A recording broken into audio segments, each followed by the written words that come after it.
యేసయ్యా జయమునిచ్చువాడా సిలువలో విజయ పతాకమెత్తి ఎగురవేసినవాడా సిలువలో విజయ పతాకమెత్తి ఎగురవేసినవాడా మహిమా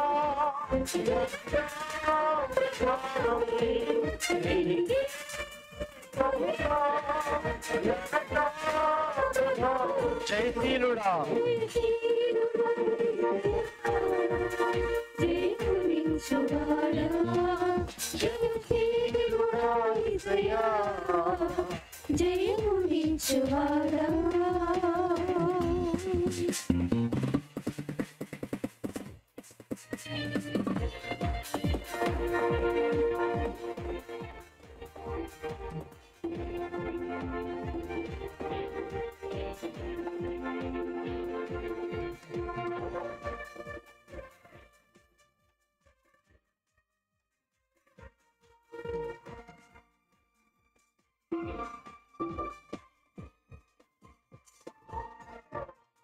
సైన్యములకు అధిపతియగు దేవా యెహోవా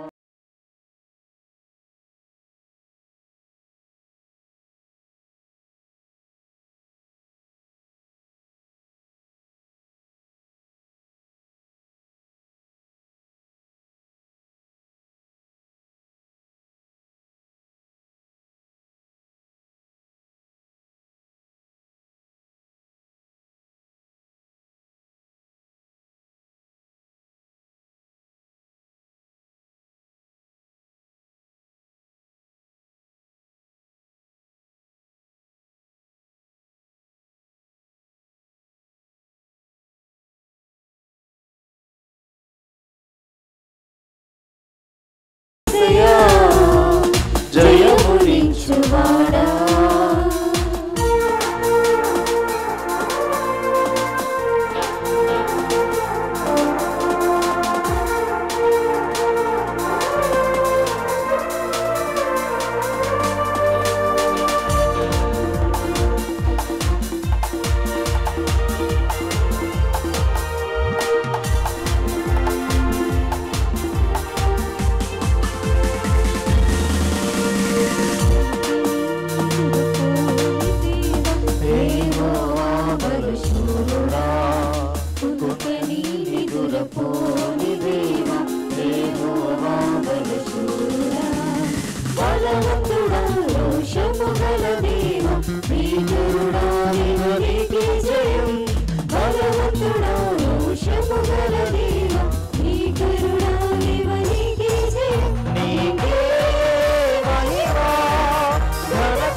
ఘనతా మహిమ ప్రభావం ఘన విజయం యేసునకే జయము జయము హోసన్నా జయం జయము ఘన విజయము హోసన్నా జయం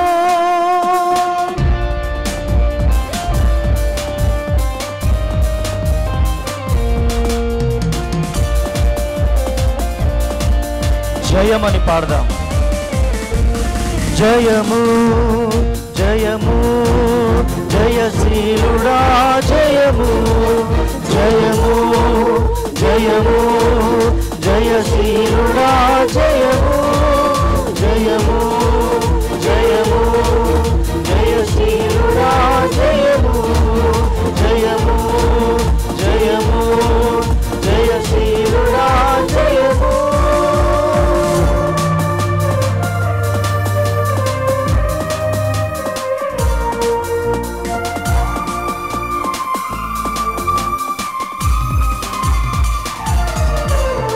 చేతులెత్తి ప్రార్థించగమేము జయమునిచ్చు జయసూరుడా చేతులెత్తి ప్రార్థించగమేము జయమునిచ్చు జయశూరుడా.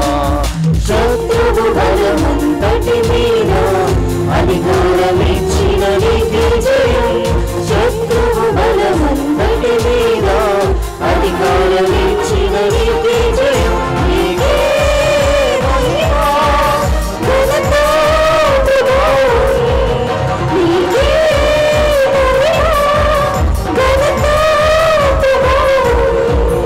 జయశీలుడా యేసయ్యా, జయమునిచ్చువాడా. జయశీలుడా యేసయ్యా, జయమునిచ్చువాడా.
మరణపు ముళ్ళను ఇరిచినవాడ మృత్యుంజయుడా నీకే జయం.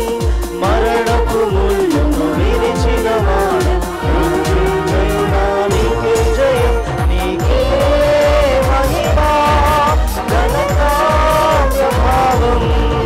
నీకే మహిమ ఘనత ప్రభావం. జయశీలుడా యేసయ్యా, జయమునిచ్చువాడా.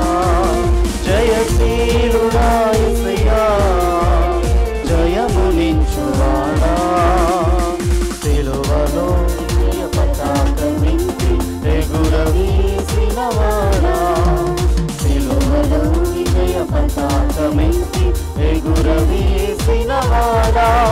నీకే మహిమ ఘనత ప్రభావం. నీకే మహిమ ఘనత ప్రభావం. నీకే మహిమ ఘనత ప్రభావం. నీకే మహిమ ఘనత ప్రభావం. నీకే మహిమ ఘనత ప్రభావం. నీకే మహిమ.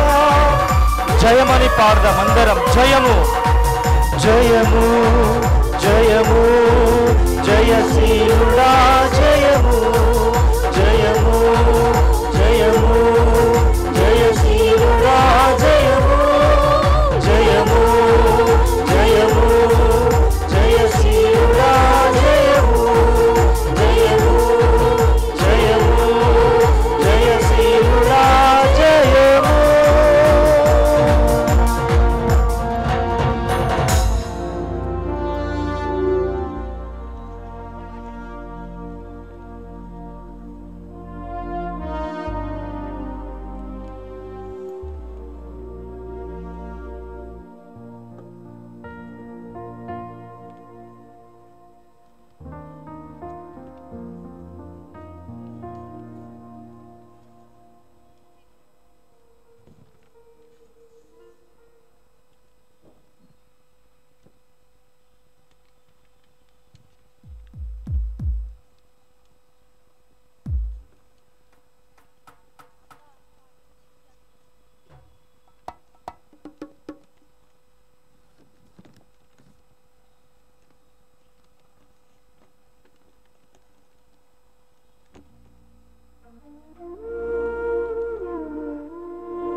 పాటల షీట్లో నుండి 3వ నంబర్ పాట పాడుకొని ప్రభునామాన్ని మహింపరుద్దాం.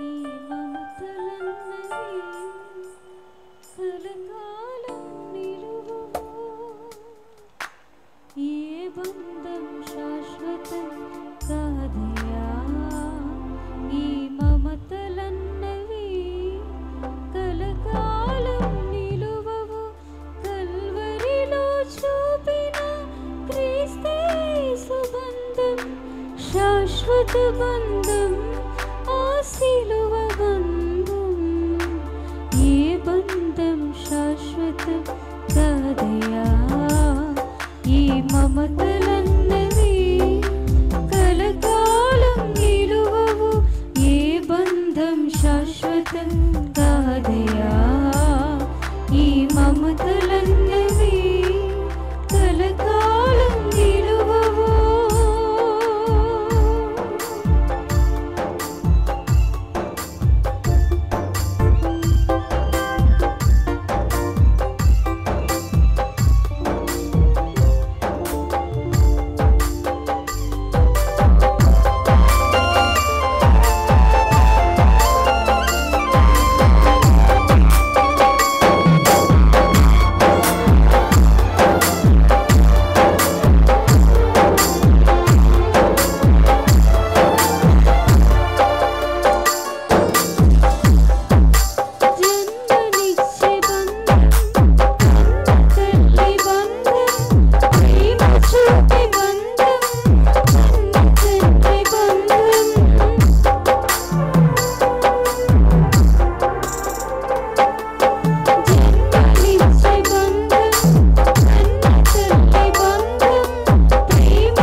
పరిశుద్ధ నామానికి మహిమ కలుగునుగాక. ప్రైజ్ ది లార్డ్, హల్లెలూయా. చివరి పాట పాడుకొని ఆ తదుపరి మనము ప్రభువుని ఆరాధించబోతూ ఉన్నాం సంఘమా. ఈ సమయంలో దైవజనులు మరి ఈ కరీంనగర్ మహాపట్టణములో ఘనమైన సేవను జరిగించినటువంటి సేవకులు పాస్టర్ కరుణాకరయ్య గారి యొక్క కుమార్తె షైని, అలాగే సహోదరి హన్నా వారు ముందుకొచ్చి ఒక ప్రత్యేకమైన పాట పాడతారు. ఈ పాట అనంతరము మనము ప్రభువుని ఆరాధించుదాం. దేవుని సేవకులు మన మధ్యలోనికి విచ్చేసి ఉన్నారు. అద్భుతమైన దేవుని వర్తమానాన్ని వారు మన కొరకు తీసుకొని వచ్చారు. మన ఆత్మీయ జీవితాలకు క్షేమమును, ఆశీర్వాదమును, మేలును కలుగుట కోసమై మరి సేవకురాలు మన ఆత్మీయ తల్లి నాయకురాలు మేరక గారు విచ్చేసి ఉన్నారు కనుక మరికొద్ది నిమిషాలలో మనము దేవుని శ్రేష్టమైనటువంటి వాక్యాన్ని వినబోతూ ఉన్నాం. ఈ సమయంలో మరి కరుణాకరయ్య గారి యొక్క కుమార్తె అలాగే కోడలు మరి సన్నిబాబు యొక్క సతీమణి ఇద్దరు ముందుకొచ్చి ఒక ప్రత్యేకమైన పాట పాడతారు. ఈ పాట అనంతరం మనము ప్రభువుని ఆరాధించుకుందాం.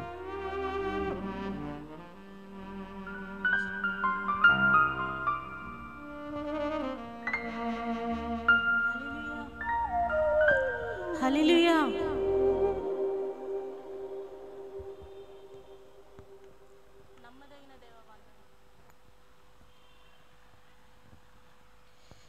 నమ్మదగిన దేవా వందనమయ్యా, ఎన్నదగని నన్ను పిలిచావేమయ్యా.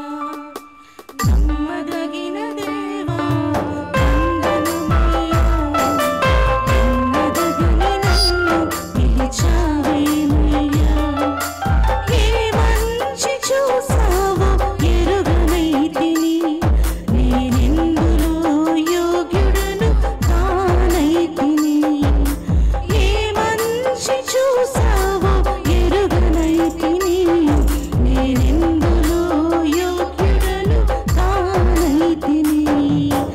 యేసయ్యా నీ ప్రేమ గొప్పది, యేసయ్యా నీ కరుణ గొప్పది, యేసయ్యా నీ ప్రేమ గొప్పది, యేసయ్యా నీ కరుణ గొప్పది. నమ్మదగిన దేవా వందనమయ్యా, ఎన్నదగని నన్ను పిలిచావేమయ్యా. నమ్మదగిన దేవా వందనమయ్యా, ఎన్నదగని నన్ను పిలిచావేమయ్యా.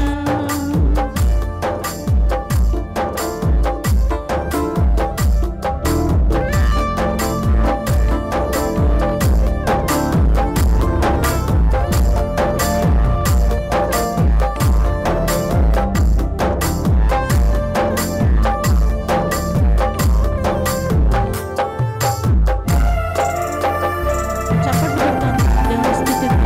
దయచేసి అందరం చెప్పండి.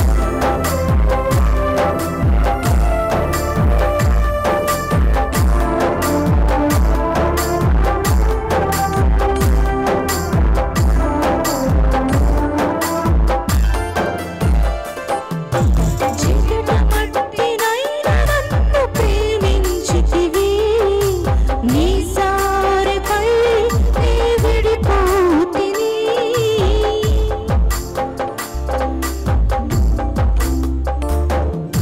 జిగుటమట్టినైన నన్ను ప్రేమించితివి, నీ సారెపై నీ విడిపోతిని. పరమ కుమ్మరి నన్ను విడువలేదయ్యా, నీ పాత్రగా నన్ను మలచితివయ్యా. పరమ కుమ్మరి నన్ను విడువలేదయ్యా, నీ పాత్రగా నన్ను మలచితివయ్యా.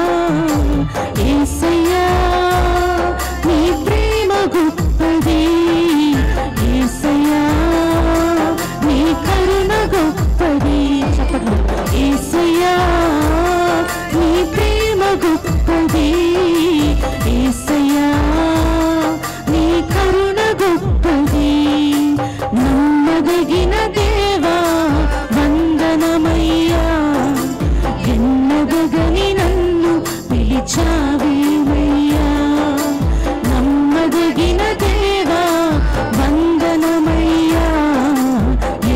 నమ్మదగని నన్ను పిలిచావేమయ్యా.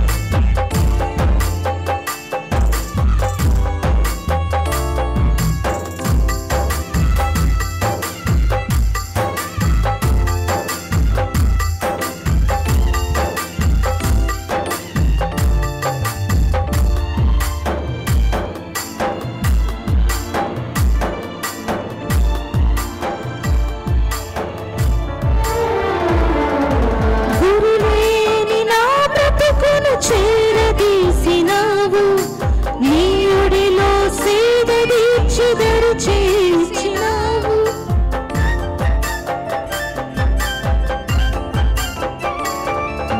గురిలేని నా బ్రతుకును చేరదీసినావు, నీయుడిలో సేద తీర్చుదరు చేర్చినావు. నమ్మకస్తుడా నన్ను మరువలేదయా, నజరేయుడా నన్ను నడిపించుమయ్యా. నమ్మకస్తుడా నన్ను విడువలేదయా, నజరేయుడా నన్ను నడిపించుమయ్యా. నమ్మకస్తుడా నన్ను మరువలేదయా, నజరేయుడా నన్ను నడిపించుమయ్యా. యేసయ్యా నీ ప్రేమ గొప్పది, యేసయ్యా నీ కరుణ గొప్పది, యేసయ్యా నీ ప్రేమ గొప్పది, యేసయ్యా నీ కరుణ గొప్పది, యేసయ్యా నీ ప్రేమ గొప్పది, యేసయ్యా నీ కరుణ గొప్పది, యేసయ్యా నీ ప్రేమ గొప్పది, యేసయ్యా నీ కరుణ గొప్పది. నమ్మదగిన దేవా వందనమయ్యా, ఎన్నదగని నన్ను పిలిచావేమయ్యా. నమ్మదగిన దేవా వందనమయ్యా, ఎన్నదగని నన్ను పిలిచావేమయ్యా. ఏ మంచి చూసావో ఎరుగనైతిని, నేనెందును యోగ్యుడను కానైతిని. ఏ మంచి చూసావో ఎరుగనైతిని, నేనెందును యోగ్యుడను కానైతిని. ఏ మంచి చూసావో ఎరుగనైతిని, నేనెందును యోగ్యుడను కానైతిని. ఏ మంచి చూసావో ఎరుగనైతిని, నేనెందును యోగ్యుడను కానైతిని. యేసయ్యా నీ ప్రేమ గొప్పది, యేసయ్యా నీ కరుణ గొప్పది, యేసయ్యా నీ ప్రేమ గొప్పది, యేసయ్యా నీ కరుణ గొప్పది, యేసయ్యా నీ ప్రేమ గొప్పది, యేసయ్యా నీ కరుణ గొప్పది, యేసయ్యా నీ ప్రేమ గొప్పది, యేసయ్యా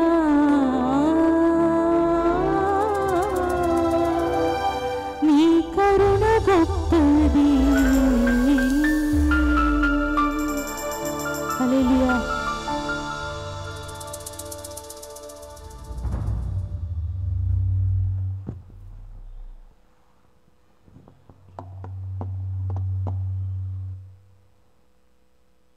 ప్రైజ్ ది లార్డ్. హల్లెలూయా. దయచేసి అందరూ కొద్ది నిమిషాలు లేచి నిలబడదామండి. ప్లీజ్ ప్రతి ఒక్కరూ ఈ సమయంలో లేచి నిలబడినట్లయితే మనము దేవుని యొక్క సన్నిధానంలో ప్రభుని కొద్ది నిమిషాలు ఆరాధన చేద్దాం. మరి అద్భుతముగా ఈ రాత్రికాల సమయంలో ఆరాధనలో నడిపించడానికి ఈ గ్లోరియస్ మినిస్ట్రీస్ వేదిక మీద ఘనమైన సేవ చేస్తున్నటువంటి ఘనులైనటువంటి దైవజనులు మన మధ్యలో ఉన్నారు.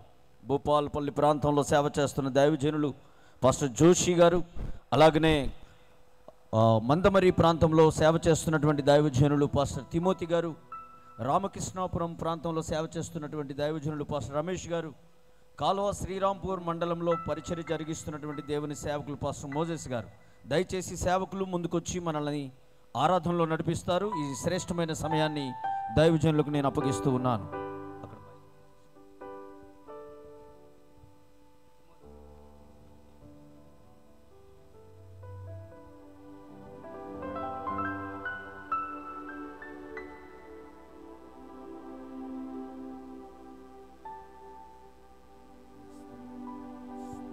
హల్లెలూయా హల్లెలూయా. అందరం కళ్ళు మూసుకుందాం.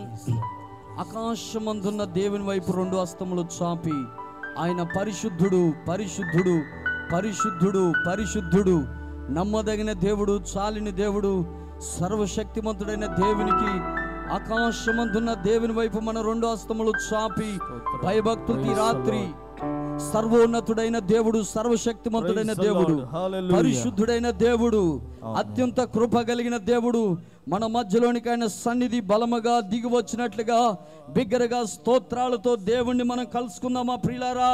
ఒకసారి బిగ్గరగా రెండు చేతులు అల్లాడిస్తూ యేసయ్యా యేసయ్యా యేసయ్యా యేసయ్యా ఆయన సన్నిధి చేత మనం ఈ రాత్రి నింపబడబోదాం.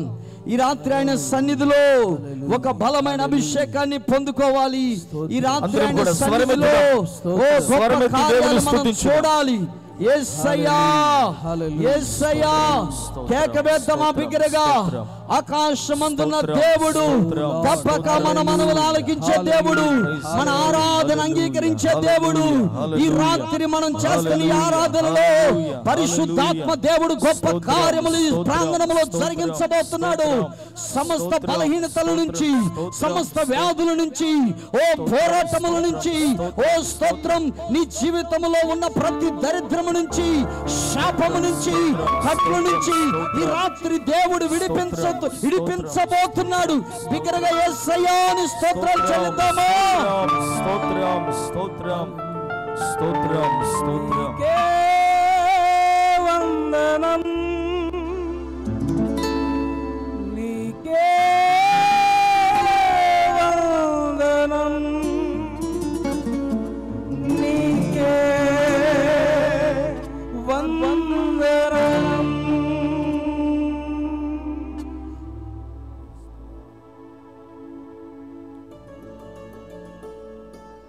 Praise the lord. దేవునికి మహిమ కలుగునుగా. Praise the lord. చప్పట్లు కొడుతూ యేసయ్యని కనపడతాం. ఆమేన్. ఆకాశాలు మహాకాశాలు పట్టజాలని దేవుడు.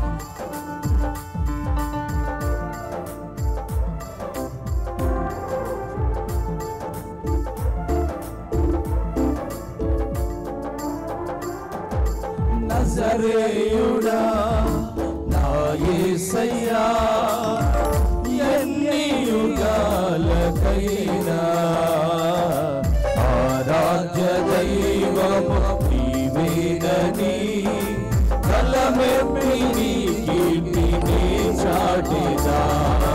నజరేయుడా నా యేసయ్యా,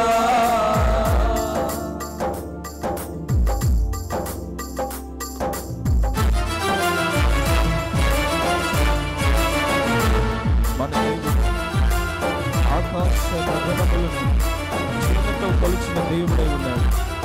శూన్యములో దేవుడు ఈ భూమిని నిలబెట్టిన వాడే ఉన్నాడు. ఆయనకు అసాధ్యమైంది ఏది లేదు. మీ జీవితాన్ని కూడా శూన్యములో కూడా దేవుడు నిలబెట్టగలిగిన దేవుడై ఉన్నాడు.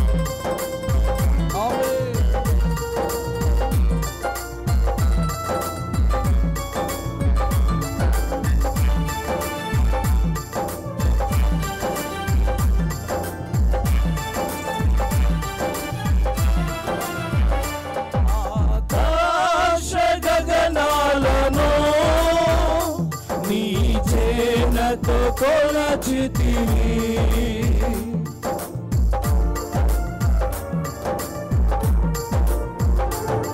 ఆకాశ గగనాలను నీ చేనతో కొలచితివి శూన్యములో ఈ భూమిని వేలాడదీసిన నా యేసయ్యా శూన్యములో ఈ భూమిని వేలాడదీసిన నా యేసయ్యా నీకే వందనం నీకే వందనం నీకే వందనం నీకే వందనం నజరేయుడా నా యేసయ్యా ఎన్ని యుగాలకైనా ఆరాధ్య దైవము నీవేనని తలమెత్తి నీ కీర్తిని చాటెదా నజరేయుడా నా యేసయ్యా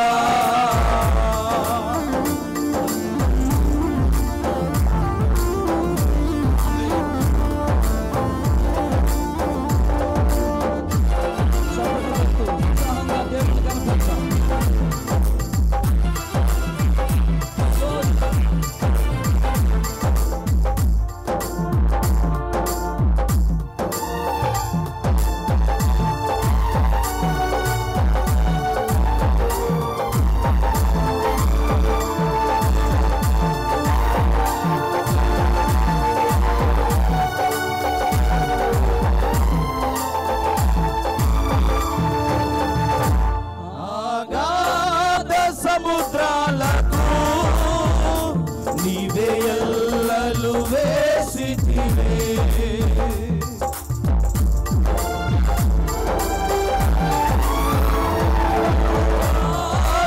సముద్రాలకు నీవే ఎల్లలు వేసితివే జలములలో పడి నే వెళ్ళినా నన్నేమి చేయవు నా యేసయ్యా జలములలో పడి నే వెళ్ళినా నన్నేమి చేయవు నా యేసయ్యా నీకే వందనం నీకే వందనం నీకే వందనం నీకే వందనం నజరేయుడా నా యేసయ్యా ఎన్ని యుగాలకైనా ఆరాధ్య దైవము నీవేనని కలమెత్తి నీ కీర్తిని చాటెదా నజరేయుడా నా యేసయ్యా చప్పట్లు కొడుతూ ఆయన నజరేయుడు ఆరాధ్య దైవమైన దేవుడు ఆయన సన్నిధిని అనుభవించుకుంటూ సియోనులో నిన్ను చూడాలని ఆశతో వచ్చున్నాము ప్రభువా థ్యాంక్ యూ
యేసయ్యా ఎన్ని యుగాలకైనా ఆరాధ్య దైవము నీవేనని గలమెత్తి నీ కీర్తిని చాటినా నజరేయుడా నా యేసయ్యా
ఆరాధ్య దైవము నీవేనని ఆరాధ్య దైవము నీవేనని ఆరాధ్య దైవము నీవేనని ఆరాధ్య దైవము నీవేనని ఆరాధ్య దైవము నీవేనని ఆరాధ్య దైవము నీవేనని ఆరాధ్య దైవము నీవేనని ఆరాధ్య దైవము నీవేనని ఆరాధ్య దైవము ఆరాధ్య నే చాటేదా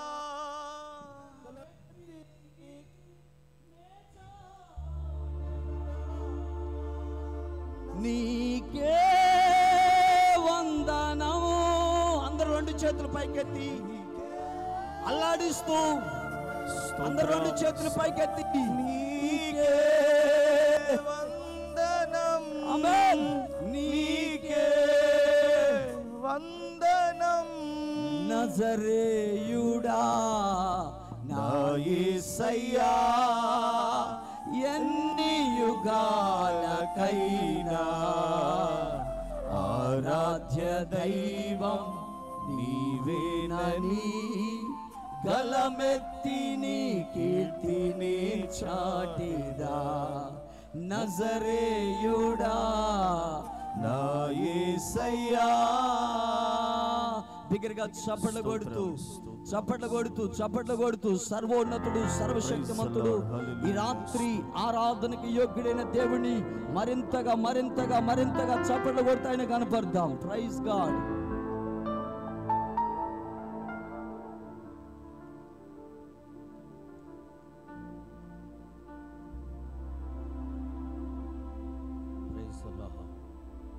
రెండు చేతులు జోడించుదాం. యేసయ్యా నీ సన్నిధిలోనికి వచ్చాను ప్రభువా, ఇదిగో నాతో మాట్లాడండి. ఏ ఉద్దేశంతో ఏ ఆలోచనతో ప్రభువా ఈ సభలను మీరు మా కోసమే ఏర్పాటు చేశారు. అట్టి మీ ఉద్దేశం అంతా నెరవేర్చబడాలి. యేసయ్యా నాతో మాట్లాడండి ప్రభువా. ఒక మాట అడుగుదామా యేసయ్యని?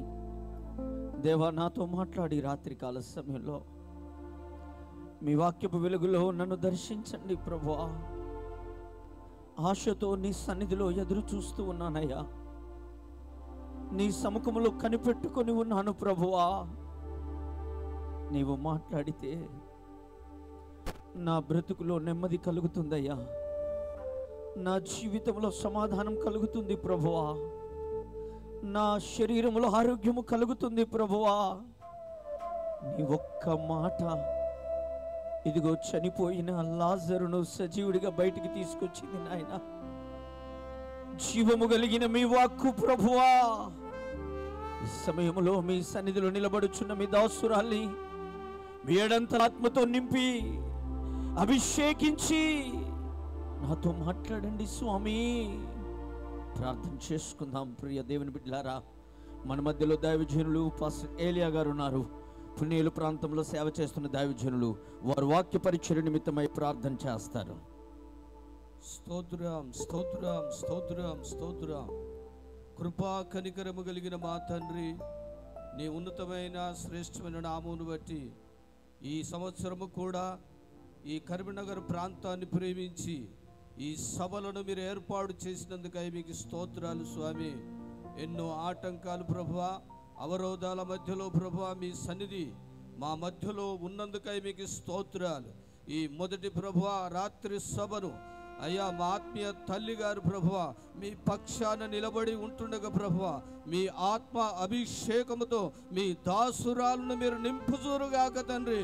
ఒక బలమైన వాక్కు శక్తిని మీ దాసురాలకు మీరు అనుగ్రహించుదురుగాక. చేరి వచ్చిన నీ ప్రజలైన వారితో మీరు తేటగా సూటిగా ఈ రాత్రి మాట్లాడమని ప్రార్థన చేస్తున్నాం. ఏ పరిస్థితుల మధ్యలో ఈ గ్రౌండ్కి వచ్చారు ప్రభువా, వారిని మీరు దర్శించండి. రక్షణ లేని వారికి రక్షణ కార్యాన్ని ఈ రాత్రి మీరు తలపెట్టబోతున్నందుకు మీకు స్తోత్రాలు. అయ్యా రక్షించబడిన ప్రతి బిడ్డను అయ్యా నీ రాకడకు సిద్ధపడుకున్నట్లుగా అట్టి ఉపదేశాన్ని మీ దాసురాలులో అయ్యా హృదయంలో రేపి మీరు మాట్లాడబోతున్నందుకు మీకు స్తోత్రాలు. ఒక బలమైన వాక్ శక్తిని ఈ రాత్రి, ఈ మొదటి రాత్రి ఈ సభను మహిమకరంగా ఆశీర్వాదకరంగా మీరు జరిగించబోతున్నందుకై మీకు స్తోత్రాలు. ఇంతవరకు తోడయుండి నడిపించినందుకై స్తోత్రాలు. ఈ వాక్య పరిచర్యలో మీ దాసురాల్ని బలపరిచి అభిషేకించి ఆత్మతో నింపి బలముగా వాడుకొనమని దయగలిగిన మీ హస్తాలకు సమర్పిస్తూ యేసు నామములో అడుగుచున్నాము తండ్రి. ఆమేన్ ఆమేన్. థ్యాంక్ యూ పాస్టర్ గారు. దయచేసి అందరూ అలాగే కూర్చోండి.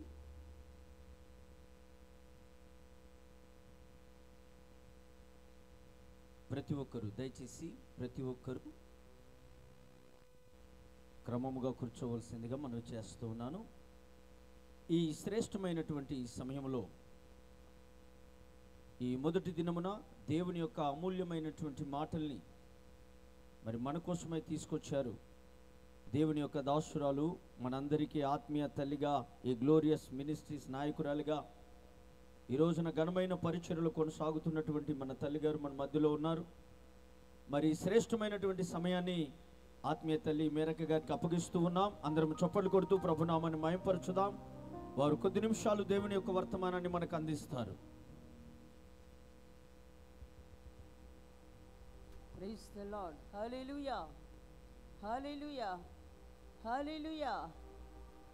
ఆత్మదేవా, మీ హస్తములకు మీ ప్రజలను నన్ను సమర్పించుకుంటున్నాను. మీరు మాట్లాడి బలపరచుమని యేసు నామమున వేడుకొంచున్నాను తండ్రి. ఆమేన్. దేవుని పరిశుద్ధ నామమునకు మహిమ కలుగును గాక. స్టేజ్ మీద ఉన్న దైవ సేవకులందరికీ కూడిన మీకు అందరికీ ప్రభు పేరిట వందనాలు చెల్లిస్తున్నాను.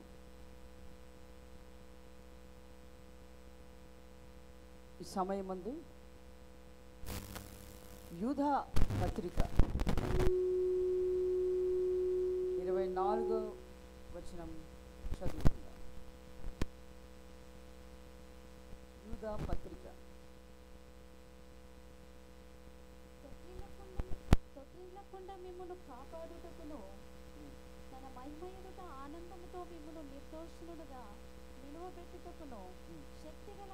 రక్షకుడైన అద్వితీయ దేవునికి మన ప్రభువైన యేసుక్రీస్తు ద్వారా మహిమయు మహత్యమును ఆధిపత్యమును అధికారమును యుగయుగములకు పూర్వమును ఇప్పుడును సర్వయుగములకు కలుగునుగాక. ఆమేన్ ఆమేన్ అనండి అందరూ. ఆమేన్. ఈ వాగ్దానము శ్రేష్టమైన వాగ్దానం. ఈ వాగ్దానము మనకెంతో నిరీక్షణ కలుగచేస్తుంది. ప్రస్తుత క్రైస్తవ లోకములో ప్రభు రాకడలో మేము ఎత్తబడతామా? మాకంత ఆత్మీయ స్థాయి లేదు కదా, మనం ఎత్తబడతామా విడువబడతామనే ఆలోచన, కలవరము, భయము కొంతమందిని వెంటాడుతుంది. మరి కొంతమంది అయితే దాని గురించిన ఒక ఆలోచనే లేదు.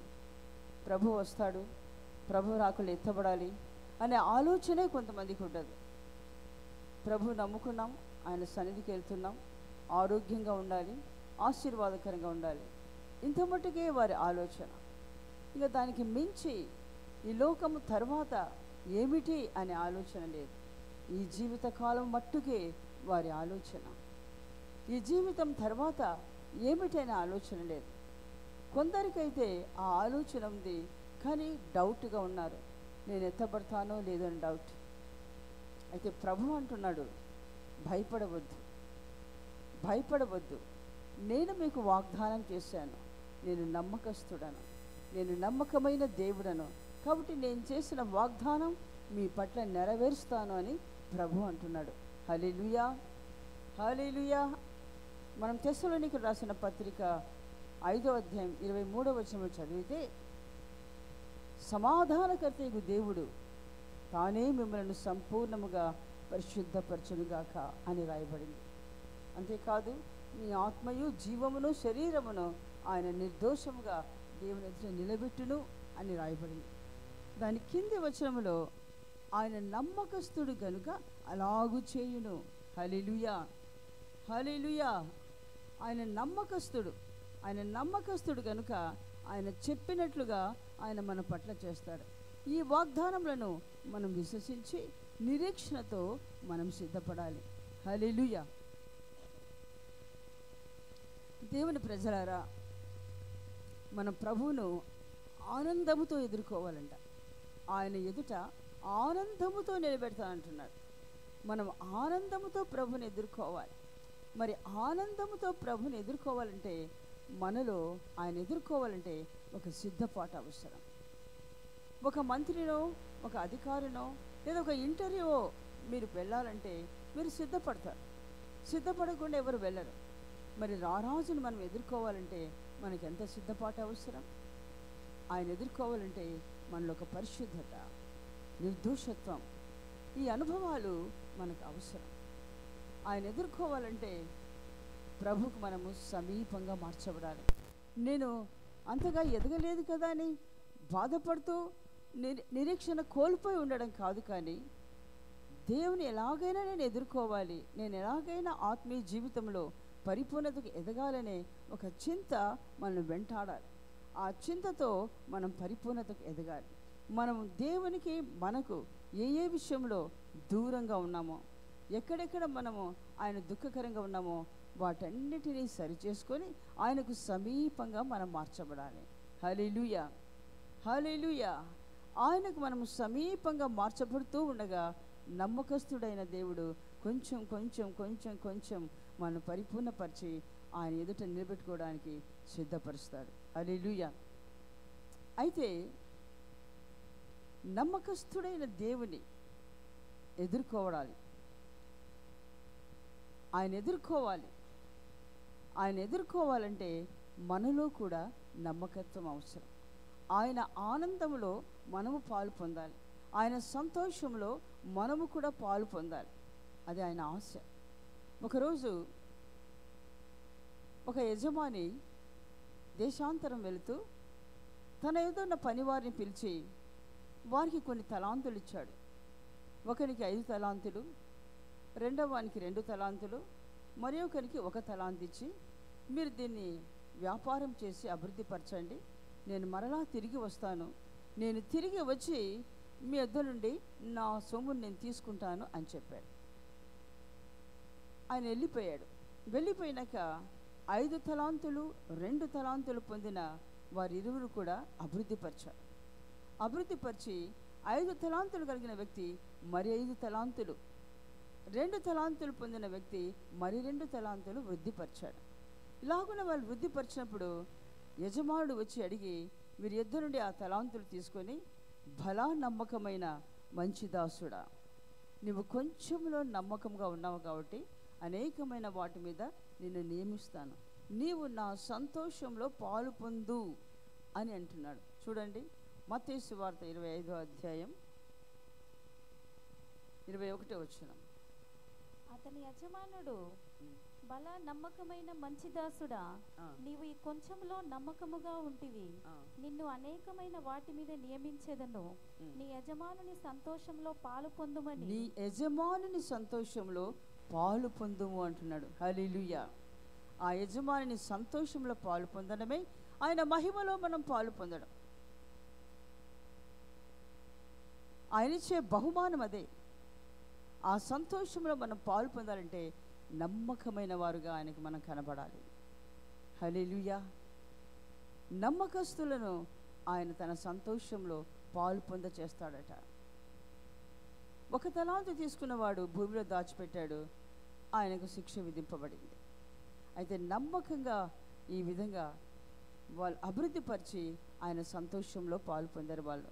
ఇప్పుడు మనము మనకిచ్చిన పరిచర్యలో, మనకిచ్చిన తలాంతుల్లో, మనకున్న దాంట్లో మనం నమ్మకంగా ఉండాలి.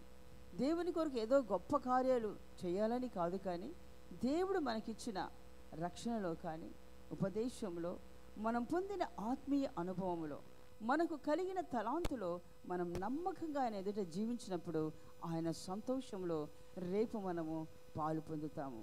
హల్లెలూయా, హల్లెలూయా. ఆయన సంతోషం అంటే ఆయన ఆనందంలో మనం పాలు పొందుతాం. ఆయన ఆనందంగా ఆయన ఎదుట మనం నిలబెట్టుకొని పోతున్నాడు. కాబట్టి ఆ ఆనందాన్ని మనం అనుభవించాలంటే మనలో ప్రతి విషయంలో నమ్మకత్వం కనబడాలి. హల్లెలూయా. నమ్మకస్తులకే ఆ ఆనందం దొరుకుతుంది. మనము చాలామంది చిన్న చిన్న విషయాల్లో తొట్టిల్లిపోతూ ఉంటారు. చిన్న విషయాల్లో కూడా కొద్ది కష్టం వచ్చినా దేవునికి దూరం అయిపోతూ ఉంటారు. అలాంటప్పుడు ఈ ఆనందంలో పాలు పొందలేరు. కాబట్టి ఎలాంటి పరిస్థితులైనా సరే మనకిచ్చిన దేవుడిచ్చిన తలాంతు విషయంలో కానీ, దేవుడిచ్చిన కృపల విషయంలో కానీ మనం నమ్మకంగా ఆయన ఎదుట మనం జీవించినప్పుడు దేవుడు ఆయన ఆనందంలో మనల్ని పాలు పొంద చేస్తాడు. హల్లెలూయా, హల్లెలూయా. మరి మోషే భక్తుని మనం చూసుకుంటే, మోషే భక్తుడు దేవుడు పిలిచి ఆయనకు గొప్ప పరిచర్య అప్పగించాడు. దాదాపుగా ఐగుప్తు దేశంలో బానిసలుగా బంధింపబడిన ఇశ్రాయేలు ప్రజలను 6 లక్షల కాల్బలం, 6 లక్షల కాల్బలం అంటే పురుషులే 6 లక్షల మంది, ఇంకా స్త్రీలు పిల్లలు ఎంతమందో తెలియదు. ఇంతమందిని ఆ ఐగుప్తులో నుండి కనానుకు నడిపించారు. గొప్ప నాయకత్వం, ఆ బాధ్యతను దేవుడు అప్పగించాడు.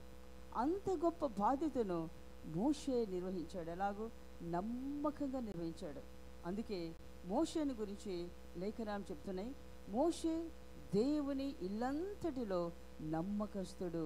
హల్లెలూయా, హల్లెలూయా. ఆయన ఇల్లంతటిలో మోషే నమ్మకస్తుడట.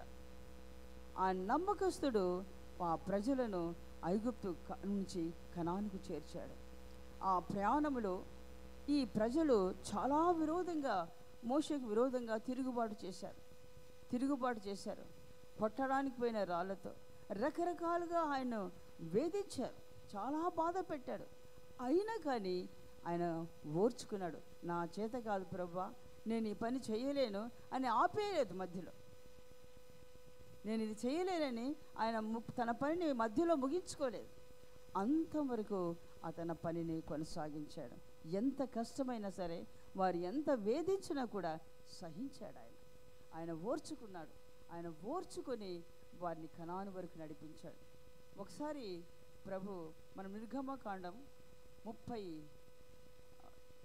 సంఖ్యాకాండం 14వ అధ్యాయం 11వ వచనం చదివితే, సంఖ్యాకాండం 14వ అధ్యాయం 11వ వచనం నుంచి. యెహోవా, ఎన్నాళ్ళ వరకు ఈ ప్రజలు నన్ను అలక్ష్యము చేయుదురు? యెహోవా దేవుడు అంటున్నాడు, ఎన్నాళ్ళ మటుకు ఈ ప్రజలు నన్ను అలక్ష్యం చేస్తారు?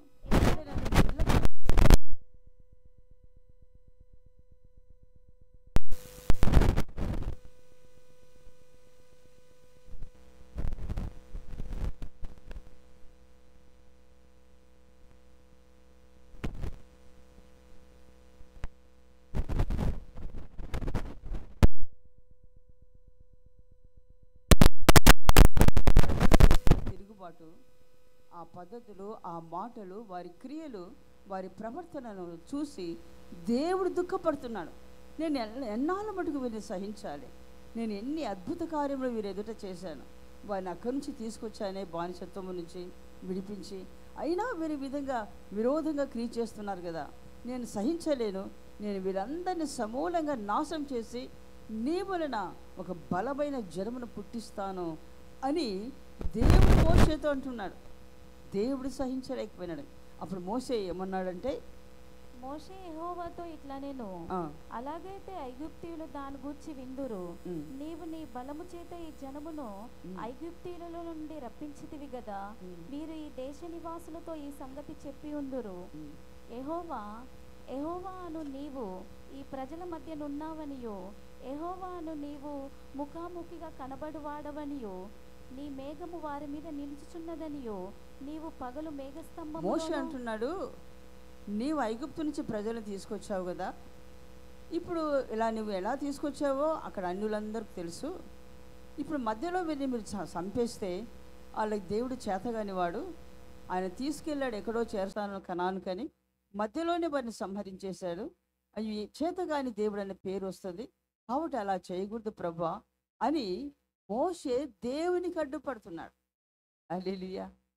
ఎంత ఓర్చుకుంటున్నాడు చూసారా? తనకు అప్పగించిన బాధ్యత వీరిని కనాను చేర్చాలి. మధ్యలో ఈ యాత్ర ఆగిపోకూడదు. అది మోషే యొక్క రక్షణ. అందువల్ల తాను ఓర్చుకున్నాడు. దేవుడు సహించలేకపోయినా దేవుని కూడా బ్రతిమాలుతున్నాడు. ప్రభు అలా చేయకూడదు, అలా చేస్తే నీ పేరు చెడిపోతుందని దేవునితో మాట్లాడుతున్నాడు ఆయన.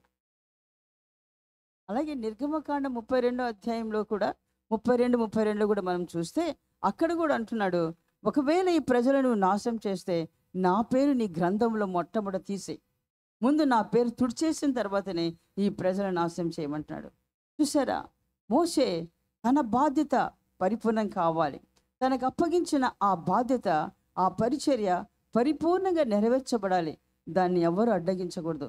దేవుడైనా సరే ఆ పరిచర్యను ఆపకుండా కొనసాగించాడు. అంతగా నమ్మకంగా, అంత ఓర్చుకుని ప్రజలను నడిపించాడు. హల్లెలూయా, హల్లెలూయా! అంత నమ్మకంగా ఉన్నందువలన ఒకరోజు యేసు ప్రభు రూపాంతర కొండ మీదకి వెళ్ళి ఆయన ప్రార్థన చేస్తూ రూపాంతరం చెందాడు. ఆ రూపాంతరం చెందినప్పుడు మహిమలో మోషే కూడా ప్రత్యక్షమైనాడు. మోషే, ఏలియా ఇద్దరు ప్రత్యక్షమై దేవునితో యేసయ్య ముగ్గురు మాట్లాడుకుంటున్నారు. సరే, నమ్మకంగా తన పరిచర్యను కొనసాగించిన మోషే మహిమలో కనబడుతున్నాడు. హల్లెలూయా, హల్లెలూయా! మనకు అప్పగించిన బాధ్యత విషయంలో, మన పరిచర్య విషయంలో ఏదైనా సరే, నీ ఉద్యోగ స్థలమా, నీ ఇంటి స్థలమా, ఇంటి పనులా, ఏవైనా సరే, నీ కుటుంబ బాధ్యతలా అని ఏవైనా సరే నువ్వు నమ్మకంగా నిర్వహించగలిగితే దేవుడు నిన్ను అంగీకరిస్తాడు, మహిమలో చేర్చుకుంటాడు. హల్లెలూయా, హల్లెలూయా, హల్లెలూయా! ఏలియా భక్తుడు కూడా ఆయన నమ్మకంగా తన పరిచర్యను కొనసాగించాడు. తన ప్రతిష్టలో నమ్మకంగా నిలబడి అంతవరకు తన పరిచర్యను కొనసాగించాడు. అందుకే అగ్ని రథములు వచ్చి ఆయన కొనిపోయినాయి. అగ్ని రథములు వచ్చి ఆయన కొనిపోయినాయి. ఆయన కూడా మహిమలో ప్రత్యక్షమైనాడు. నమ్మకంగా పరిచర్యను కొనసాగించారు. ఎన్నో ఆటంకాలు వచ్చినాయి. రాజులు ఆయన చంపేస్తామన్నారు, ఆయన బెదిరించారు. అయినా సరే తన పరిచర్యను తుదమట్టుకు పరిపూర్ణంగా కొనసాగించారు. నమ్మకంగా ఆయన ఎదుట జీవించారు. అందువల్ల మహిమలో వారు ప్రత్యక్షమైనారు. హల్లెలూయా, హల్లెలూయా. అంత మాత్రమే కాదు, దానియేలు భక్తుడు కూడా శత్రు దేశంలో బానిసగా పట్టబడ్డ దానియేలు శత్రు దేశంలో ఘనపరచబడ్డాడు. కారణం ఆయనలో ఉన్న పరిశుద్ధత. తాను నేర్చుకున్న లేఖనం ప్రకారంగా తన జీవితాన్ని కాపాడుకున్నాడు. ఎక్కడ తన ప్రతిష్టను, తన పరిశుద్ధతను పోగొట్టుకోలేదు. అంతవరకు పరిశుద్ధతలో, ప్రతిష్టలో స్థిరముగా నిలిచాడు. దేవుడు ఆయన ఘనపరిచాడు శత్రు దేశంలో. హల్లెలూయా, హల్లెలూయా. కాబట్టి నమ్మకంగా ఆయన ఎదుట మనకు కలిగిన విషయాల్లో, మనకు కలిగిన పరిశుద్ధతలో, మనం చేసుకున్న ప్రతిష్టలో అంతవరకు మనం నమ్మకంగా మనం జీవించినప్పుడు మహిమలో మనం చేర్చబడతాం. ఆయన ఘనపరుస్తాడు, ఆయన హెచ్చిస్తాడు, ఆయన ఆశీర్వదిస్తాడు. హల్లెలూయా. కాబట్టి దేవుడు మన ఇద్దరి నుంచి నమ్మకత్వాన్ని కోరుతున్నాడు. యేసు ప్రభు రాత్రంతా ప్రార్థన చేశాడు. రాత్రంతా ప్రార్థన చేసి 12 మంది శిష్యులను ఏర్పరచుకున్నాడు. ఆ 12 మందిలో యూదా ఇస్కరియోతు ఒకడు. యూదా ఇస్కరియోతు కోసం కూడా ఆయన రాత్రంతా ప్రార్థన చేశాడు. ప్రార్థన చేసి ఆయన ఏర్పరచుకున్నాడు. తర్వాత ఆయన ఘనపరిచాడు. ఎలాగంటే తనకున్న డబ్బు సంచి ఆయనకి ఇచ్చాడు. పేతురు చెప్పులు కావాలంటే పోయి యూదా ఇస్కరియోతుని అడగాలి, ఆయన ఇస్తేనే ఆయన పోయి కొనుక్కోవాలి. అలాగ ఘనపరిచాడు ఆయన. అలా ఘనపరిస్తే యూదా ఇస్కరియోతు కొంచెం కొంచెం నమ్మకత్వం కోల్పోయి కొంచెం దొంగతనం చేస్తూ చివరికి యేసు ప్రభుని అమ్మేస్తే 30 కాసులు వస్తాయి, నాణ్యాలు వస్తాయి అనుకొని యేసు ప్రభుని అమ్మేశాడు. కొంచెములో నమ్మకంగా ఉంటే అనేకమైన వాటి మీద నేను నిన్ను హెచ్చిస్తానంటున్నాడు. చూడండి, లూకాసు వార్త 16వ అధ్యాయం 10వ వచనం చదవండి.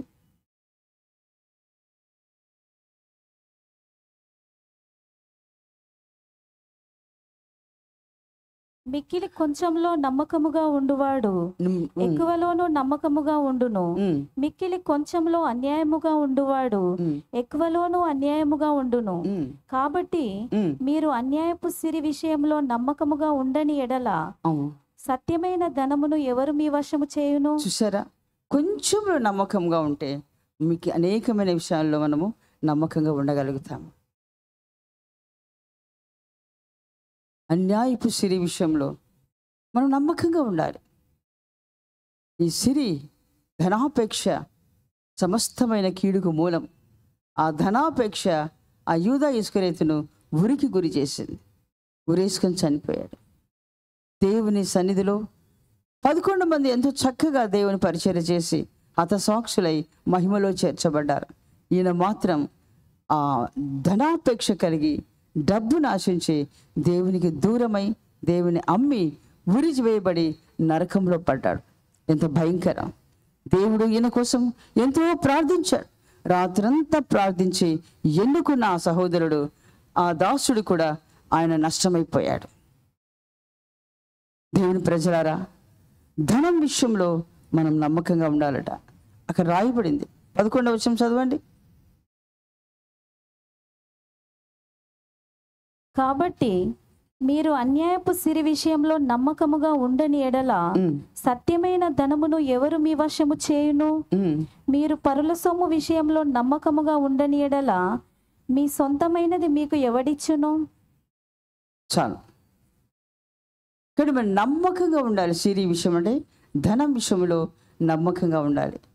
ఇతరుల దగ్గర నుంచి మనం కొన్నిసార్లు వస్తువులు తీసుకుంటూ ఉంటాం. ఇతరుల వస్తువులు మళ్ళీ ఇస్తానండి అని తిరిగి ఇవ్వం. వాటి విషయంలో కూడా నమ్మకంగా ఉండమని లేఖనాలు సెలవిస్తున్నాయి. ఇతరుల వస్తువుల విషయంలో మీరు నమ్మకంగా ఉండండి అని చెప్తున్నాడు. చాలామంది అలాగనే మళ్ళీ ఇస్తాను, ఒకసారి ఇవ్వండి అంటారు. మర్చిపోతారు. కొంతమంది మర్చిపోతారు, కొంతమంది ఇవ్వరు. మాదే అంటారు. చివరికి ఇది మేము కొనుక్కున్నాము, మాది, మీరెప్పుడు ఇచ్చారంటారు. ఇలాంటి విషయాల్లో చిన్న విషయాలు కూడా దేవుడు మనల్ని హెచ్చరిస్తున్నాడు. నమ్మకంగా ఉండాలి. ప్రతి విషయంలో మనం నమ్మకంగా జీవించాలి. మన జీవన విధానంలో ఎక్కడ కూడా మనము అపనమ్మకంగా దేవుని ఎదుట కనబడకూడదు. అన్ని విషయాలలో మనం నమ్మకంగా కనబడాలి. అప్పుడు మనం రేపటి దినమున ఆయన సంతోషంలో ఆ మహిమలో, ఆ ఆనందంలో మనం చేర్చబడతాం. హల్లెలూయా, హల్లెలూయా, హల్లెలూయా. దేవుడు బహుమతులు తీసుకొని వస్తున్నాడు ఆయన మన కొరకు. ఆ బహుమానం పొందుకోవడానికి మనం సిద్ధపడాలి. అదే ఆనందం, ఆయన ఇచ్చే ఆనందం. మరి బహుమానం మనం పొందుకోవాలంటే పందెపు రంగంలో మనం పరిగెత్తాలట. మన ఎదుట ఈ ఆత్మీయ జీవితము ఒక పందెపు రంగం. ఈ పందెపు రంగంలో మనం పరిగెత్తుతున్నాం. ఆ పరిగెత్తుతున్నప్పుడు అందరూ బహుమతి పొందలేరు. పందెపు రంగంలో ఒక్కరే బహుమతి పొందుతారు. ఒకరోజు ఇశ్రాయేలు గోత్రంలో నుంచి మోషే తక్కిన వారందరూ మేమెందుకు ఈ సేవ చేయకూడదు, మోషే నీ ఒక్కడివేనా, మేము కూడా చేస్తామని తిరుగుబాటు చేశారు. అప్పుడు దేవుడు అన్నాడు, ఈ 12 గోత్రములో కర్రలు తీసుకొచ్చి మందసం ఎదుట పెట్టండి. ఏ ఉదయకాలానికి ఏ కర్ర అయితే చిగురిస్తుందో వారు మాత్రమే పరిచర్య చేయాలి, యాజకత్వం చేయాలి అని దేవుడు సెలవిచ్చాడు. అప్పుడు 12 గోత్రముల వారు కర్రలు తీసుకొచ్చి మందసం ఎదుట పెట్టారు. రాత్రి వాళ్ళు అనుకున్నారు నా కర్ర చిగురుస్తుంది, నా కర్ర చిగురుస్తుంది అనుకున్నారు. ఉదయకాలం లేచి చూసినప్పుడు వారి కర్రలు ఏమీ చిగురించలేదు, కానీ ఒక్క కర్ర మాత్రమే చిగురించింది. అది అహరోను కర్ర. హల్లెలూయా, హల్లెలూయా. కాబట్టి అనేకమైన సంఘాలు ఉన్నాయి, అనేకమైన బోధలు ఉన్నాయి. రేపటి దినమున ఎత్తబడే సంఘం ఒకటే, అది పెళ్లి కుమార్తె సంఘం. అపోస్తల ఉపదేశం మీద కట్టబడిన సంఘం మాత్రమే ప్రభు రాకడలో ఎత్తబడుతుంది. కాబట్టి మీరు ఏ బోధలో ఉన్నారు? అపోస్తల బోధలో ఉన్నారా? ఉపదేశం మీద మీ జీవితాలు కట్టుకుంటున్నారా? ఉపదేశం మీద ఎవరి జీవితాలు కట్టబడతాయో వారు మాత్రమే ప్రభు రాకడలో ఎత్తబడతారు. హల్లెలూయా, హల్లెలూయా, హల్లెలూయా. ఆదికాండం 15వ అధ్యాయం 1వ వచనం చదవండి.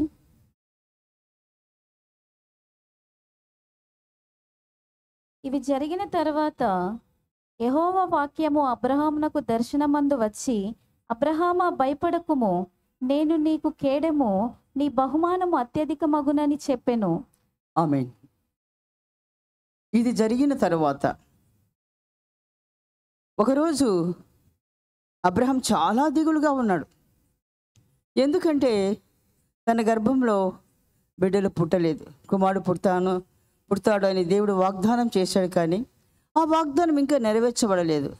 కాబట్టి చాలా దుఃఖంగా నాకు దగ్గర ఉన్న పెద్ద దాసుడే నాకు వారసుడు అవుతాడేమో, ఇక నాకు పిల్లలు పుట్టరేమో అని దిగులుతో ఉన్నాడు. అప్పుడు దేవుడు ప్రత్యక్షమై నీ బహుమానం అత్యధిక మగును అన్నాడు. ఎప్పుడు ఆ మాట అన్నాడంటే ఇది జరిగిన తర్వాత. ఏది జరిగిన తర్వాత? మనం 14వ అధ్యాయానికి వెళితే 14వ అధ్యాయంలో అక్కడ లోతు అనే వ్యక్తి అబ్రహాం యొక్క తమ్ముని కుమారుడు. అబ్రహామును దేవుని పిలిచినప్పుడు లోతు కూడా అబ్రహాంతో వెంటబడి వచ్చాడు. నేను కూడా నీతో వస్తానే వచ్చాడు. సరైన అబ్రహాం ఆయన చేరదీశాడు, తన దగ్గర ఉంచుకున్నాడు, ఆయన వృద్ధిపరిచాడు. అబ్రహాంతో పాటు ఆయన ఆశ్రమింపబడ్డాడు. అబ్రహామును బట్టి ఆయన దీవించబడ్డారు. ఆయన దీవించబడిన తర్వాత దాసుల మధ్యలో వచ్చిన గొడవలను బట్టి ఆయన ప్రత్యేకించుకొని నేను వేరుగా ఉంటాను, ప్రత్యేకంగా ఉంటానని నమ్మకత్వం కోల్పోయి, అంటే అబ్రహామును తృణీకరించి సొదొమ గొమొర్రా అనే ప్రాంతాన్ని ఎన్నుకొని అక్కడికి వెళ్ళిపోయాడు. ఆయన నిర్లక్ష్యం చేశాడు. తను ఎవరు తీసుకొచ్చి తన జీవితాన్ని బాగు చేశారో, వృద్ధిపరిచారో అది మర్చిపోయి దూరంగా వెళ్ళిపోయాడు. దూరంగా వెళ్ళిపోయి వేరే ప్రాంతంలో జీవిస్తున్నారు. అలా జీవిస్తున్నప్పుడు ఒకరోజు శత్రువులు ఆ ప్రాంతానికి వచ్చి ఆ ప్రాంత ప్రజలను దోచుకుని వెళ్ళారు. ఆ సమయంలో లోతు కుటుంబమును, లోతు బిడ్డలను, లోతు భార్యను, లోతుకున్న ఆస్తి పాస్తులు అన్నిటినీ లాక్కొని వెళ్ళిపోయారు.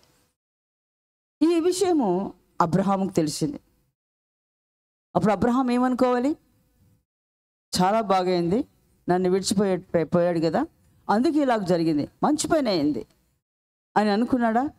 అలా అనుకోలేదు అబ్రహాం.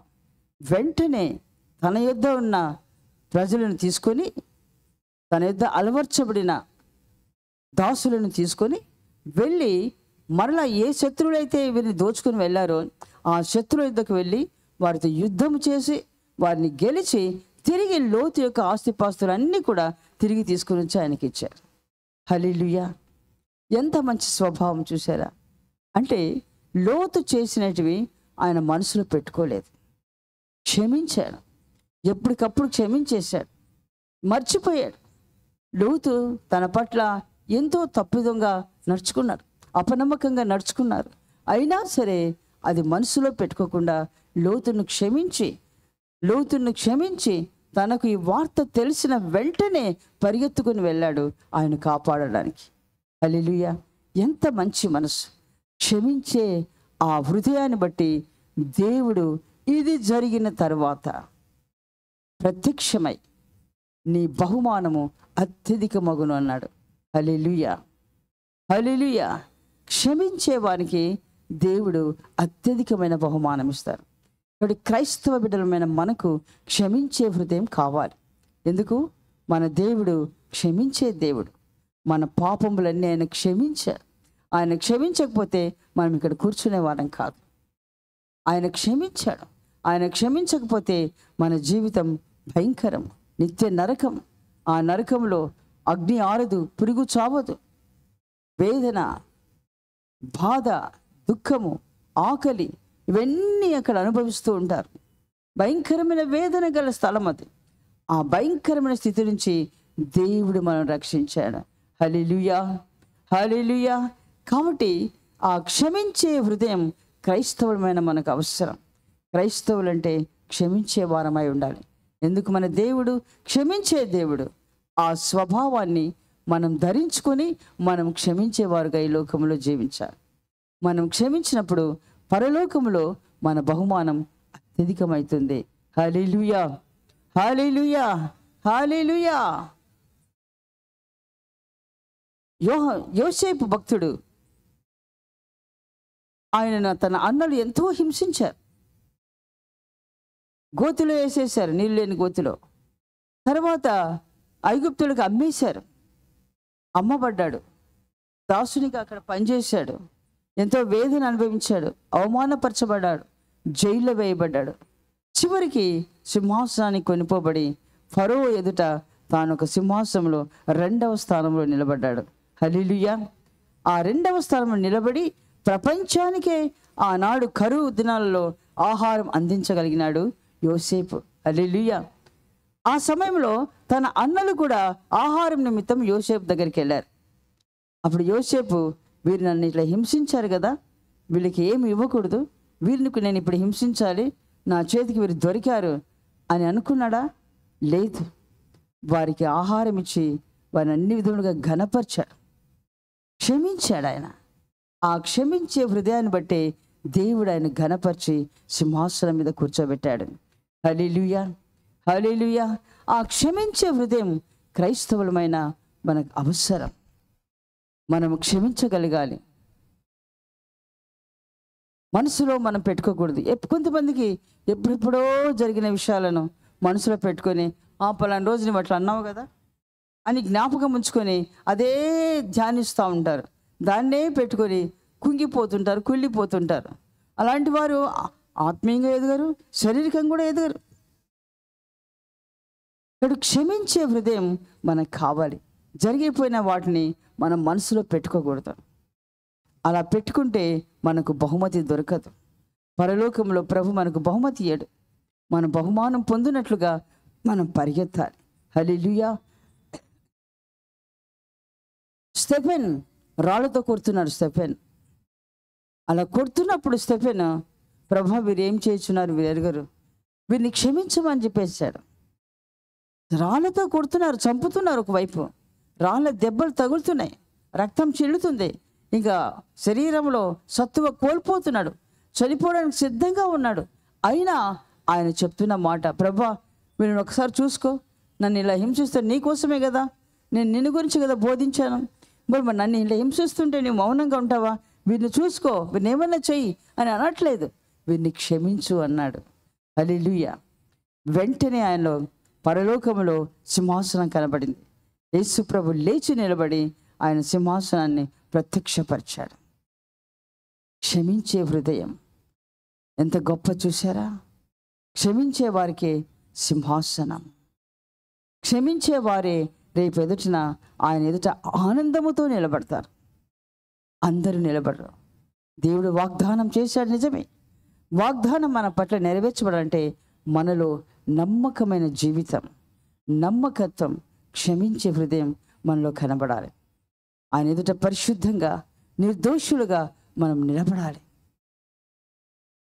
అపోస్తులైన పౌలు అంటున్నాడు, నేను మంచి పోరాటం పోరాడి తిని నా పరుగును తుదముట్టించి తిని నా కొరకు నీతి కిరీటం బహుమానం వేచి ఉంది అంటున్నాడు. హల్లెలూయా! ఎంత ధైర్యంగా చెప్పగలుగుతున్నాడు. ఆయన ఎంతో హింసించాడు దేవుని ప్రజలను. ఆయన జీవితం మారిపోయింది. మారిపోయిన తర్వాత బహుమానానికి సిద్ధపడ్డాడు. ఆయన ఆ పందెపు రంగంలో ఆయన పరిగెత్తి నీతి కిరీటాన్ని పొందుకోగలిగినాడు. హల్లెలూయా! హల్లెలూయా! దేవుని ప్రజలారా, మనకు వాగ్దానం ఉంది, నిజమే. నిరీక్షణతో కూడిన వాగ్దానం. ఆ వాగ్దానం మన జీవితంలో నెరవేర్చబడాలంటే మనలో ఆ నమ్మకమైన జీవితం కావాలి. నీకు అప్పగింపబడిన పరిచర్యలో, నీకున్న తలాంతుల్లో నీవు అంతం వరకు నమ్మకంగా నిలిచి ఉండాలి. మధ్యలో నీ పరిచర్యను ఆపివేయకూడదు. నీకు తలాంతులను పక్కన పెట్టేసి మౌనంగా ఉండకూడదు. నన్ను ఎవరో ఏమో అన్నారని ఆగిపోకూడదు. నీకు అప్పగింపబడిన పరిచర్యలో అంతవరకు మనం కొనసాగించాలి. అప్పుడే మనం ఆ బహుమతికి, ఆ ఆనందంలో మనము పాలు పొందుతాము. ఆయన ఎదుట ఆనందంగా మనం నిలబడగలుగుతాము. హల్లెలూయా! హల్లెలూయా! క్షమించే మనసును మనం ధరించుకోవాలి. మన ప్రభు మనల్ని క్షమించాడు. ఆయన ఎదుట మనం కూర్చున్నాము. ఆయన వాక్కులు మనం వింటున్నాము. రేపటి దినమున ఆ పరలోకములో ఆ ఆనందములు మనం ప్రవేశించి ఆయనతో పాటు ఆనందిస్తాం. ఆ క్షమా హృదయం మనకు అవసరం. క్షమించబడిన మనము క్షమించే మనస్సు కలిగి జీవించాలి. మనసులో ఏది పెట్టుకోకూడదు. హల్లెలూయా! హల్లెలూయా! హల్లెలూయా! కాబట్టి ఈ కడవరి దినాలలో మనం ఏ విధము చేతనైనా సరే ప్రభుని ఎదుర్కోవడానికి సిద్ధపడాలి. ఆ దర్శనం మనకు అవసరం. ప్రభు త్వరగా రానయ్యున్నాడు. ఆయన రాకడ బహు సమీపంగా ఉంది. ఎన్నో సూచనలు మనకు కనబడుతున్నాయి. ఎక్కడ చూసిన భూకంపాలు, ఎక్కడ చూసిన వరదలు, సునామీలు, అగ్నిమాపకాలు, ఎన్నో భయంకరమైన కార్యాలు మనం చూస్తున్నాం. ఇవన్నీ ఈ తరంలో నెరవేర్చబడుతున్నాయి. ఆనాడు లేఖనాలు సెలవిస్తున్నాయి, నా రాకడ ముందు ఇలాగ జరుగుతుందని ప్రభు చెప్పాడు. అవన్నీ ఇప్పుడు నెరవేర్చబడుతున్నాయి. మన ఎదుట అవి నెరవేర్చబడుతున్నప్పుడు మనం ఎంత భయముతో సిద్ధపడాలి. చాలామందికి ఆ సిద్ధపాటు లేదు. రాకడ గురించిన దర్శనమే లేదు. నేను ఏ విధంగా అయినా సిద్ధపడి ప్రభు రాకలు ఎత్తపడాలనే ఆలోచన లేకుండా చాలామంది జీవిస్తున్నారు.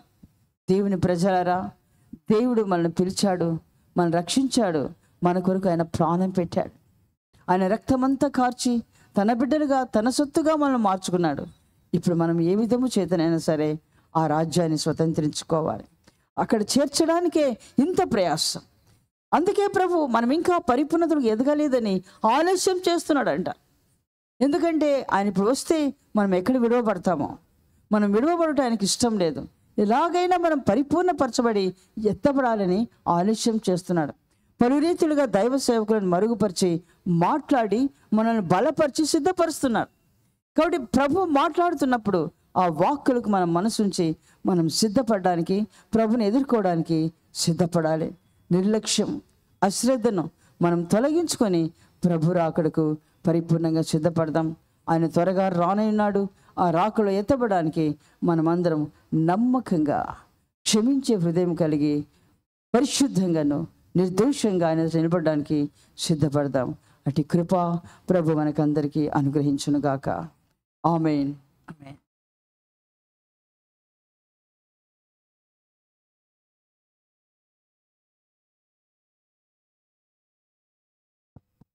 ఈ సమయంలో దయచేసి అందరూ మోకరించండి.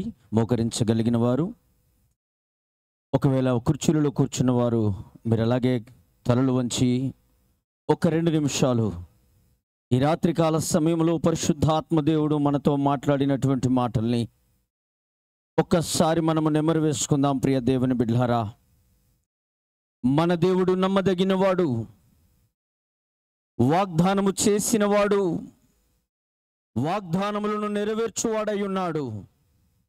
మన యేసు క్రీస్తు ప్రభువు మాట ఇచ్చి నెరవేర్చే దేవుడు. సంగమా, ఇదిగో మనల్ని తొట్టిల్ల చేయాలని, మన నమ్మకము నుండి తప్పిపోవాలని, మన ఆత్మీయ జీవితంలో అనేక రకాల నష్టాలకు గురి చేయాలని ఈ లోకాధికారి మన వెంట పడుతూ ఇదిగో అనేక విధాలుగా మనల్ని కృంగదీయాలని వాడు ప్రయత్నం చేస్తూ ఉన్నాడు. కానీ మన కొరకు ప్రాణం పెట్టినటువంటి దేవుడు, మన కొరకు రక్తాన్ని ధారపోసినటువంటి ప్రభువు, తన స్వరక్తమిచ్చి మనల్ని సంపాదించుకున్న దేవుడు ఈ రాత్రికాల సమయంలో మనతో మాట్లాడి ఉన్నాడు. ప్రియ దేవుని సంఘమా, నువ్వు అధైర్యపడకూడదు, నువ్వు బలహీన పడకూడదు. నువ్వు ఆరాధించే దేవుడు ఎవరు? నమ్మదగిన దేవుడై ఉన్నాడు. నిన్ను అంతము వరకు కాపాడే దేవుడై ఉన్నాడు. నిన్ను తొట్టిల్లకుండా రక్షించగలిగిన దేవుడై ఉన్నాడు. ఆ సర్వశక్తి కలిగిన దేవుడు బలహీనతలో తన బలమునిచ్చి తన సేవకురాలిని మన వద్దకు తీసుకొని వచ్చి నీ జీవితానికి కావలసినటువంటి మాటలు ఈ రాత్రికాల సమయంలో నా ప్రభు నీకు తెలియచేసి ఉన్నాడు. సంఘమా, వాగ్దానం చేసిన వాడు నమ్మదగిన వాడు. తొట్టిల్లకుండా నిన్ను రక్షించి ఇదిగో తన ఎదుట రేపటి దినమున దేవుడు నిన్ను నిలబెట్టాలనుకుంటున్నాడు. అందుకొరకై నీకు ఒక సిద్ధపాటు కావాలని ఈ రాత్రికాల సమయంలో దేవుడు నీతో మాట్లాడి ఉన్నాడు. ప్రియ దేవుని సంఘమా, ఇది అద్భుతాల కొరకు చూసే కాలము కాదు.